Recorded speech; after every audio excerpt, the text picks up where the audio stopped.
குழந்தை வளர்ப்பிற்கான முக்கியமான அஸ்திவாரம். ஒரு கட்டடம் கட்டணும் அப்படின்னா அஸ்திவாரம் ரொம்ப முக்கியம் அப்படின்னு சொல்லுவாங்க.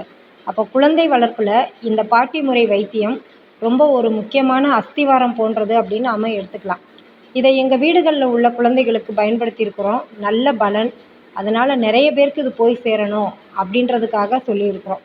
அதை நிறுத்தி நிதானமாக சொல்லணும் அப்படின்னு சொல்லியாச்சு. அதாவது ஜாதிக்காய், மாச்சக்காய், விரலி மஞ்சள், கடுக்காய், அப்புறம் பெருங்காயம்.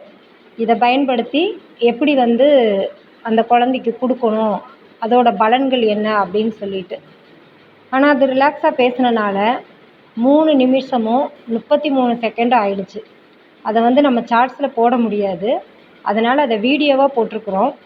அது குழந்தை வளர்ப்பிற்கான அஸ்திவாரம் அப்படின்ற தலைப்பில் ஈசன் சேனலில் அப்லோட் பண்ணியிருக்கிறோம். விருப்பம் உள்ளவங்க அதை போய் பார்த்து தெரிஞ்சுக்கோங்க. ரொம்ப முக்கியமான தகவல் அப்படின்றனால தான் இதை நாங்கள் உங்களுக்கு சொல்லியிருக்கிறோம். கண்டிப்பாக நிறைய பேருக்கு இது பயனுள்ள தகவலாக இருக்கும்னு நம்புகிறோம். நன்றி, வணக்கம்.